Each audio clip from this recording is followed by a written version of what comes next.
What's going on YouTube? Back for another video. Yesterday was a sports topic, but we're going to change it up today. Today I'm going to talk about the film industry, specifically Quentin Tarantino. Tarantino, in my opinion, is a top three director of all time. He might be my number one. Kind of torn between him and Nolan. Scorsese's up there for me as well. Ryan Coogler, I love a lot. Barry Jenkins has done some great work. Spike Lee is a legend in the game. There's a lot of great directors out there. For me, Tarantino is in the top three. In my opinion, he does not have a bad film on his resume. Um, and I just love what he does as a writer and as a director. I think that his films are really good, if not great. I get excited whenever there's a new announcement, and I'm sure a lot of you have heard that there are rumors that he might be retiring. I hope he doesn't. I know he says he wants to keep his legacy intact, but I feel like he's so gifted that he could make 20, 30 films, and I don't think, we'd see a large dip in his quality, but obviously he might feel differently, and I respect that. But just as a fan of film, as a fan of his work, I want to see him continue to make films. So what I want to talk about today is his top four films, or my four favorite Tarantino films. So starting at number one, and honestly, it's like for me, it's number one is interchangeable, right? Like today, I'm gonna say what my number one is, but next week my number one might be a different one. But I'm gonna narrow it down to the top four. I think he's directed 9 films in total, assuming you count Kill Bill as two films. So I'm gonna start with my number one. At least the way I feel today, this is my number one, and for the most part, it kind of is normally my number one. But again, it can be interchangeable. Django Unchained. I love Django. And you know what's funny is when Django came out, I wasn't excited about it at all. Like I had little to no excitement for that film. Granted, I was younger when it came out. I think I was still in high school when Django came out, but my parents took me to go see it. It wasn't a film that I was particularly excited about seeing. Um, the trailers didn't really do a lot for me. Granted, it had a stacked cast, and but I wasn't excited for it. But man, I went into the theater and I loved every minute of it. And one of my favorite things about that film is how every time you watch it, it feels like it's the first time all over again. At least for me, it does. Like it feels like I'm almost going on an adventure when I watch that film, and I really love that about it.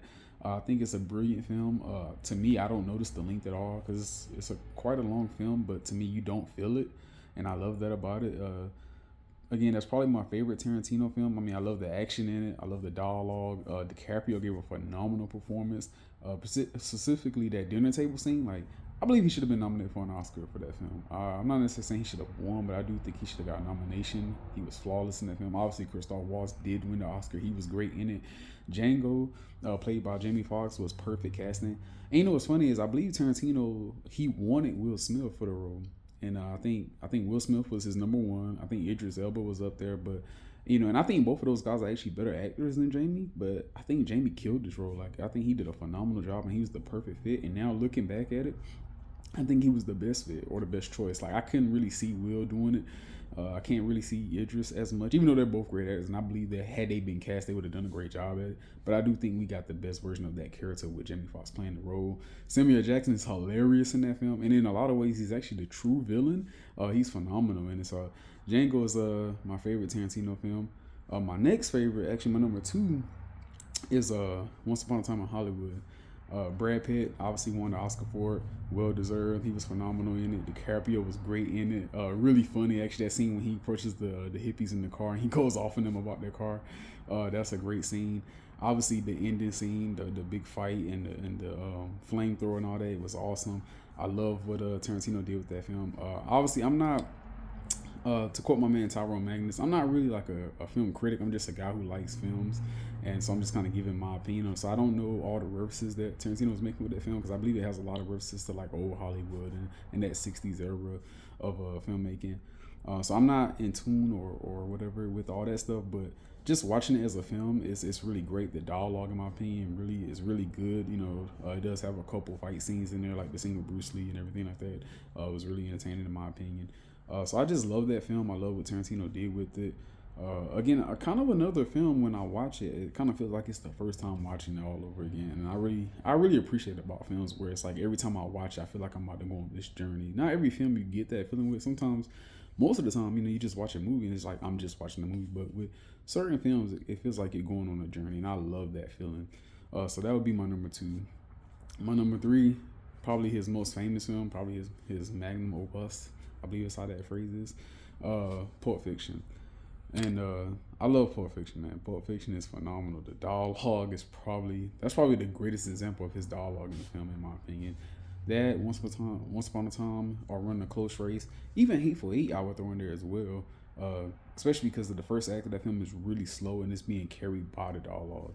Um, but yeah, Pulp Fiction is phenomenal. I love Pulp Fiction. Obviously, the Ezekiel speech scene is great.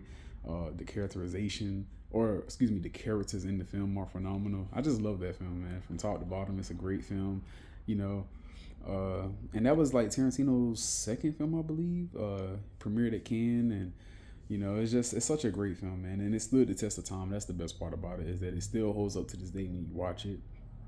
It's not necessarily a film I would say it gives me that first time watching it feeling, but at the same time, like, I get absorbed into it. Like, if it's on TV and I'm just flipping through channels and it's on, like, I'm not turning the channel. It's one of those films, and it's highly quotable. It's hilarious in certain parts. It's just a great film, and obviously a lot of great performances in it. Samuel Jackson being the standout one, in my opinion. But obviously you got Ving Rhames. Even though he's not in the film much, he's used so well when he is in it. So I think he did a great job. We don't talk about that a lot, right? Obviously with Travolta being nominated for Oscars, Samuel Jackson being nominated for an Oscar, even Harvey Keitel, again, a small role, but he killed it. And the way his character is used is just so vital. So I think Tarantino did a good job, especially with the film not being told in chronological order. You don't get lost in it, So he really made that work. And it just, the diner scene at the end, right, is hilarious, but it's also like awesome. And I love, when Jules is telling I can't remember the character's name off the top of my head, but Tim Roth, when he's telling him, like, I'm really trying to change, like, that resonates, because we're trying to walk a better path in life. At least I am, and I hope that you guys are as well. And it's like, to listen to him and hear him talk about how, like, he's really trying, and he's trying to do better, and he believes that God intervened in his life with the shooting scene where they missed or whatever. He believed that was a sign, that was a wake-up call for him, and now he's trying to walk a better path, and he's talking about different ways in which he may do so. He was talking about just kind of walking around, and almost kind of like, I think they referenced the TV series Kung Fu. I think he references, like, just kind of doing like the David Carradine's character in that show did, which I thought was awesome, because my dad loved that show. So I just thought that was really cool, and it's just a great film from top to bottom, man. It's one of his best films, if not his best film. I do like Django better. I do like Once Upon a Time better, but I wouldn't argue with anybody who tells me that Pulp Fiction is their favorite, or they believe it's his best film. Now, my number 4 is some people might call it a hot take. They're gonna say I'm just trying to stir up something. And I'm not arguing that it's the film I'm about to say. Most people say it's his weakest film, which I'm sure that just gave it away as to what it is. But Death Proof, I think Death Proof is underrated. I think it's a really good film. It's a nice little horror thriller, however you want to describe it. I think it's done really well. I love that film.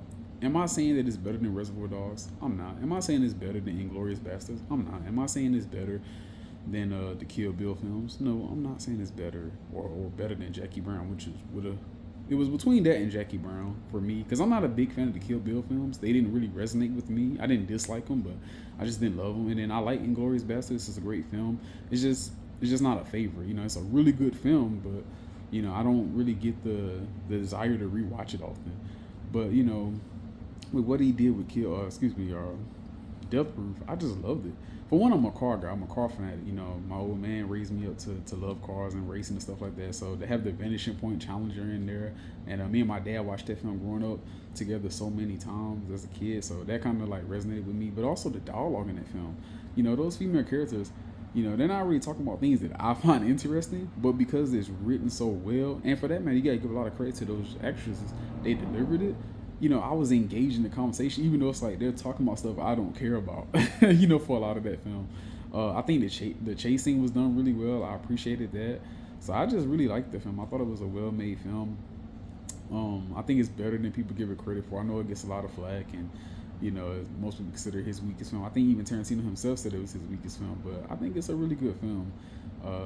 Maybe you should give it another try. I think it works really well. It's kind of, like I said, a little horror thriller. I also like the Earl Parks. I believe it's Michael Parks. Might be Michael Parks. That scene with the sheriff in the small town right after he kills the first group of girls and he's in the hospital, and he goes on this tirade about catching Kurt Russell's character and what he believes his motives are and all that good stuff. I thought that's a really well scene. I thought a really well done scene. Um, in the film, obviously, Kurt Russell was a good villain, you know, and they had some comedy moments in there too. So I really like Death Proof. So those are my 4 favorite Tarantino films. Again, in order: Django Unchained, Once Upon a Time in Hollywood,